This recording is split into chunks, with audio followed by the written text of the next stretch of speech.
hear everything you tell us. Okay. The actors were a little afraid. The actors were what? A little afraid. Just to say things? Yeah. Just tell us everything. No, I'm kidding. Well, what's a starting question? The big bad. They couldn't barely even describe the person.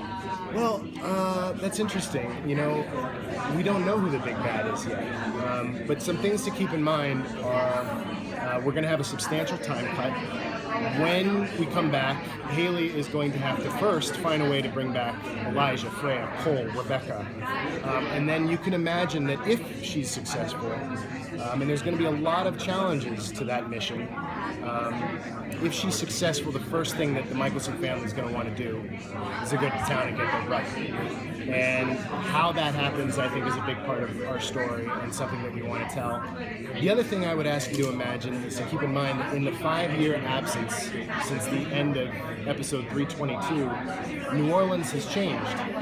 Remember that the link to the ancestral world is gone. So the witch's power has altered, it's changed, it's diminished, but it's also allowed them to find different resources and different methods of power. Marcel and Vincent have a tentative alliance, and there is and has been a time of peace. But of course, when things are peaceful, there's an opportunity for other factions to come in and have a point of view about taking power and growing restless and wanting to disrupt the status quo. So one of the things we really wanted to do in season 4 is to focus on New Orleans. New Orleans is a town which is rich with ghost stories, spirit stories, werewolf stories, vampire stories. So how do all those factions mix together in a melting pot that would be upset and off balance by the return of the Michelsons? And if they come back, what are they going to face and who are they going to have to come to head with? And if we love Marcel and we love the Michelsons and we eventually want them to come back together and resolve their conflicts, you can imagine that they're going to have to be challenged by something that's even more horrific and terrible than they themselves. And I think one of the key things to keep in mind is with the 5-year time jump, we will have an older version of Hope Michelson. And so I think one thing that all of our characters would be able to get behind on is a threat to Hope and to the other children of New Orleans. New Orleans-born witches, New Orleans-born werewolves, New Orleans-born people, there's something that's happening to them. And when the Michelsons find out about that and when Marcel finds about that, they're all going to have to come together in I think, a pretty interesting way. So a lot of tentative alliances and then ultimately some opportunities for reconnecting those broken bridges. Will Vampire Diaries ending this season be affecting the originals at all? Like, does it present new opportunities or anything that you're looking forward to because of it? So far, I think, we did a crossover last year. We had a couple opportunities for crossovers. Our people going to their shows, their people coming to ours. And in fact, Elijah and Finn went on a mission to Mystic Falls and crossed paths with Matt. I know from Julie that they have a lot of big plans for the final season of Vampire Diaries. And as far as I know, given that we're on different time frames, it's going to be tough to imagine how our characters, who will be sleeping for the duration of the time period that the final season of Vampire Diaries is going to occupy, I don't see that happening. In the future, I'm sure there's always a possibility, and that's something that Julie has expressed interest in, so I'll look to her for guidance on that one. Now that she's a little bit older, we knew she had some abilities previously. Will those be growing or further explored? Absolutely. That's a big part of what we want to do is take a look at who this person is and what her powers, what her abilities are. In the panel earlier today, I mentioned Stephen King being an influence.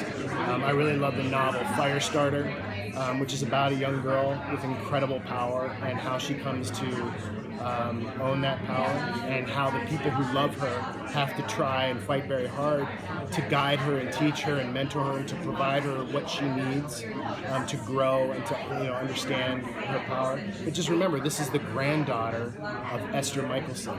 It is the daughter of a werewolf and a vampire, and both Haley and Klaus are hybrids. But I guess my point is, Hope has the werewolf gene, and she also has magic that is imbued with the mystical blood of an original. So there's a lot going on with that kid, and very excited to explore it.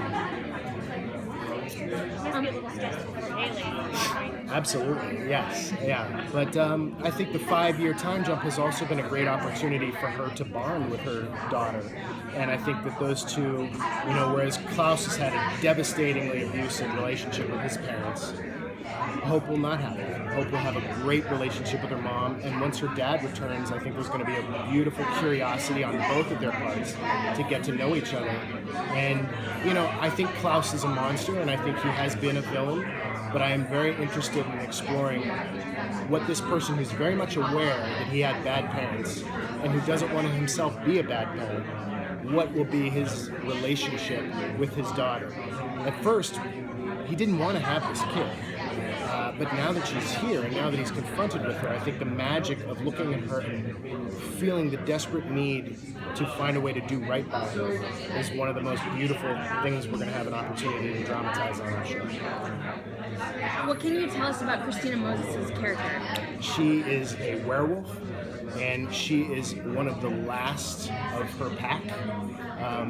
Her family was hunted down and murdered by Lucian in an attempt to eradicate the werewolf pack that was the final key ingredient to undoing